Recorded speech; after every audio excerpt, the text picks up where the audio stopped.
दो बातें आज पकड़ लो। मेरे पास जो कुछ भी है, शरीर, इंद्रिया, मन, प्राण, बुद्धि, चित्त, धन, संपत्ति, मकान, स्त्री, पुत्र, परिवार, ये सब भगवान का दिया हुआ है। मानते हो? अंदर से देखो, भगवान का ही दिया हुआ है। ये भगवान की दी हुई वस्तु मैं भगवान को समर्पित करता हूं। तो दीयम वस्तु गोविंदम तुभ्यमेव समर्पये। हे भगवान, आपके द्वारा दी हुई सब कुछ, नाथ सकल संपदा तुम्हारी, नाथ सकल संपदा तुम्हारी, और मैं सेवक समेत सुत नारी। और रात दिन भगवान का भजन करने की चेष्टा करो। राधा राधा राधा। बहुत कठिन है संसार से मुक्त होना। दो पद्धति में एक तो स्वीकार करना पड़ेगा, या ज्ञान योग और या भक्ति योग। तो भक्ति योग बहुत सरल योग है। इसमें सब साधन भगवान को और सब करण भगवान के हैं, बस इतना समझना है। सब करण भगवान के हैं, चाहे इंद्रियां हो, चाहे अंतःकरण हो, चाहे पदार्थ हो, बाहर भीतर जो कुछ श्री भगवान की रचना। और मैं भी भगवान का हूं, भगवान का अंश हूं। तो मैं सहित सब कुछ भगवान को समर्पित और भगवान का नाम जब, इस जन्म में पक्का भगवत प्राप्ति हो जाएगी। ज्यादा समझने की जरूरत नहीं। ज्ञान में तो बहुत बहुत समझने की जरूरत है। अगर उसमें चूक हुई तो दूसरा बचाने वाला नहीं, इसमें बचाने वाला है। करो सदा तिनके रखवारी, जिम बालक राखे महतारी। युक्ता कर्म फलम त्यक्त्वा शांति मापनोति नैष्ठिकीं, अयुक्ता काम कारेण फले सक्तो निबध्यते। जो योगी है वो फल का त्यागी होता है, कर्म का त्यागी नहीं। कर्म जो आया उसको किया और फल वो भगवान को समर्पित कर दिया। कर्म भी भगवान को समर्पित कर दिया। पर कर्म त्यागी का मतलब मैं ये कर्म क्यों करूं जब मुझे फल की आकांक्षा नहीं। नहीं, कर्म करना चाहिए। गृहस्थ में हो तो अपने अपने धर्मानुसार जो आपको कर्तव्य कर्म मिला है, विरक्त हो तो अपने अपने धर्मानुसार जो आपको कर्तव्य कर्म मिला है। भगवान ने कहा मेरे लिए कोई कर्म नहीं, फिर भी मैं कर्म करता हूं। सबको कर्म करना चाहिए, पर कर्म फल में भगवान के ऊपर उसको समर्पित कर देना चाहिए।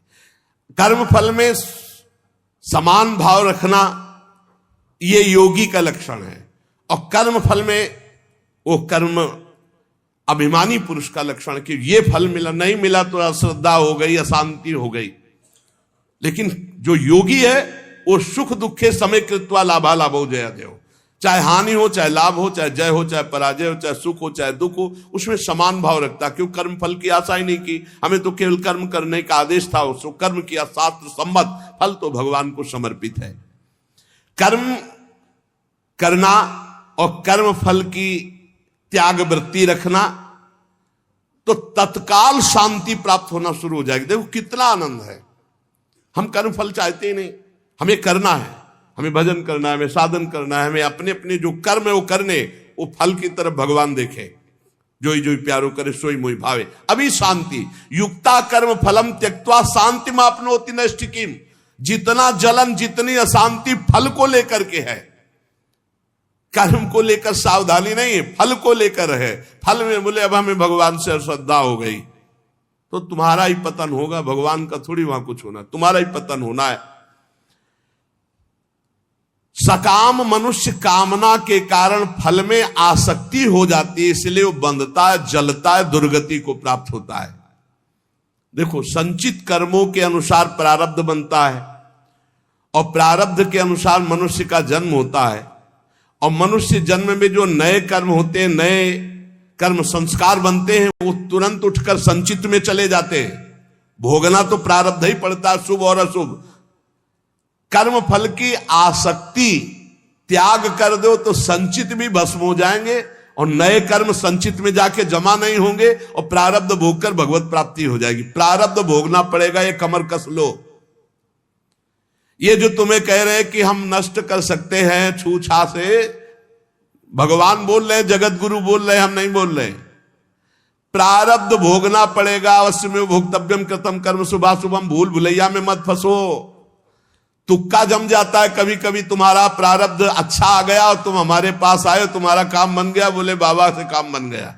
बाबा से काम नहीं बना, तुम्हारा प्रारब्ध काम बना दिया, तुम्हारा पुण्य काम कर गया।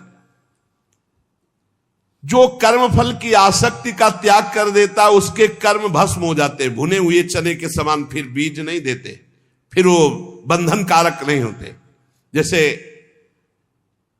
भुना हुआ चना है, अब ना उसमें अंकुरण होगा, ना पेड़ होगा, ना उसमें बीज होगा, जड़ से खत्म हो गया, अब उसमें कोई सत्ता नहीं। तो जो कर्म फल की आशा ना रख करके केवल भगवत प्रीत्यर्थ किया जाता है, वो उसे बांध नहीं सकता, उसे जन्म मरण में नहीं पहुंचा सकता। नहीं तो चाहे शुभ कर्म हो, अच्छा कर्म हो या बुरा कर्म, उसे जन्म मरण में फंसा देगा। कर्म फल 4 प्रकार के होते हैं। एक होता दृष्ट कर्म फल, और एक होता अदृष्ट कर्म फल, और एक होता प्राप्त कर्म फल, और एक होता अप्राप्त कर्म फल। दृष्ट कर्म फल कहते हैं वर्तमान में किए जाने वाले नए कर्मों का फल जो तत्काल प्रत्यक्ष मिलता दिखाई देता है। जैसे कीर्तन किया आनंद मिल रहा है, सत्संग किया आनंद मिल रहा है, कोई भूखा है अपना भोजन पवा दिया तत्काल आनंद मिल रहा है, कोई अपने लिए पदार्थ लेने जा रहा, देखा बीमार है उसके पास दवाई की व्यवस्था नहीं, चलो आज हम भूखे रह जाएंगे, पैसा बीमारी में दे दिया, उसमें लगा, तो जो हृदय शीतल हुआ वो दृष्ट कर्म फल, इतना महान कर्म कि तत्काल आनंद प्रदान करता है। और अदृष्ट कर्म फल वर्तमान में किए जाने वाले नए कर्मों का फल जो अभी तो संचित रूप से संग्रहित होता है, आगे जन्म में मिलेगा जाकर के। जो तीर्थयाटन है, दान है, पुण्य है, बहुत प्रकार के ऐसे कर्म है जो अभी आपको नहीं अनुभव में आ गए, वो आगे आपको प्राप्त होंगे। और प्राप्त कर्म फल जो पूर्व के कर्म फलों का प्रारब्ध बन करके आ गया है, शरीर प्राप्त कर्म फल है, प्रारब्ध जैसा वैसा शरीर, वैसे ही कुल में जन, वैसे ही धनवान, संपत्तिवान, अनुकूलता प्रतिकूलता, ये प्राप्त कर्म फल है। पूर्व में जो कर्म किए उससे जो प्रारब्ध बना है वो पहले से निश्चित हो चुका है। अप्राप्त कर्म फल प्रारब्ध कर्म के फल रूप में अब जो आगे आने वाला है, ये भविष्य में मिलने वाले सुख दुख है, जो अप्राप्त कर्म फल है। प्राप्त कर्म फल हो चुका, शरीर ऐसे कुल में जन्मा, शरीर ऐसा है, ऐसा ऐसा धन संपत्तिवान माता पिता मिले या निर्धन मिले, या जैसे अनुकूल प्रतिकूल परिस्थिति जो वर्तमान में मुझे मिली, ये प्राप्त कर्म फल। और जो अब आगे आने वाली है अप्राप्त कर्म फल, ये प्रारब्ध बड़ा भयानक है जो आगे आने वाला है।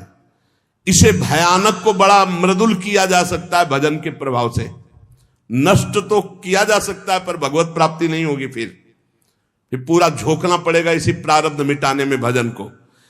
प्रारब्ध भी हम भोग ले और भगवत भी प्राप्ति हो जाए, तो भजन से प्रारब्ध जो 100% आपको दुख देने वाला है, वो 10% आके भुगता के 90% नष्ट हो जाएगा, 10% भोगना पड़ेगा और चला जाए। भजन का बड़ा प्रभाव होता है।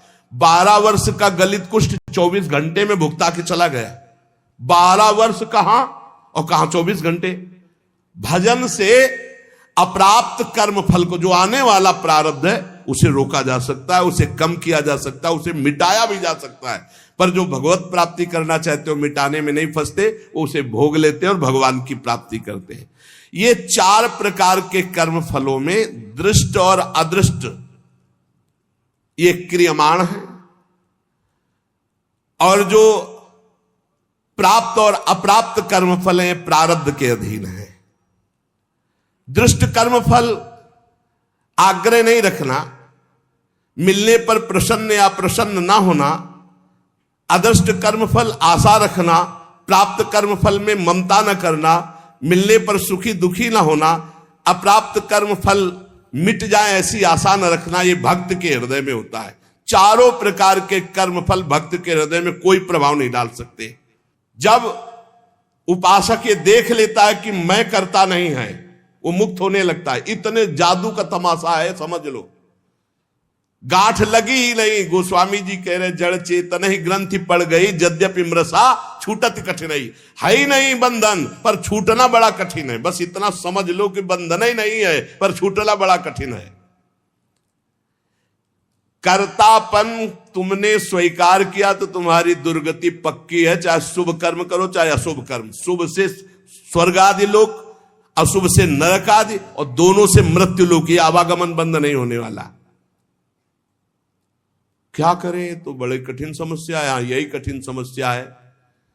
ज्ञानेन्द्रीय, कर्मेंद्रीय, अंतःकरण, प्राण, उपप्राण, ये सब प्रकृति के हैं ढांचा सहित। शब्द, स्पर्श, रूप, रस, गंध, ये प्रकृति के हैं। वो 5 ज्ञानेन्द्रियां उनको प्रकृति में भोग रही। इंद्रियां इंद्रियों में, विषयों में बरत रही हैं। आप इनको देख रहे हैं, दृष्टा हैं, पर आप तन्मयता कर लेते, मैंने देखा, तो फिर उसका दंड भी तो भोग मिलेगा। क्या देखा और कैसे देखा? हमारे द्वारा जो भी क्रियाएं हो रही हैं, हम उनके 2 विभाग देखते हैं, एक अच्छी क्रियाएं और एक बुरी क्रियाएं। बिल्कुल सरल भाषा में आपको बता रहे हैं। जो अच्छी क्रियाएं हैं वो शास्त्र सम्मत है, जो बुरी क्रियाएं हैं वो शास्त्र विरुद्ध है। बुरी क्रियाओं को अशुभ कर्म कहते हैं, अच्छी क्रियाओं को शुभ कर्म कहते हैं।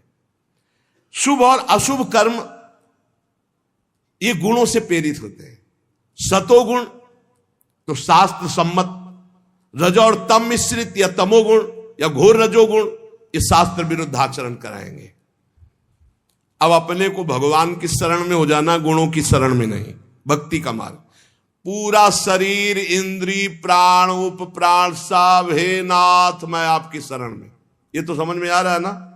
ज्ञान वाला समझ में ना आ रहा हो तो ये तो समझ में आ रहा है कि पूरा ढांचे सहित, जो इसमें स्थूल हो, सूक्ष्म हो, कारण हो, प्राण हो, उपप्राण हो, इंद्रियां हो, कर्म, जो भी महाराज, पूरा सिस्टम आपकी शरण में।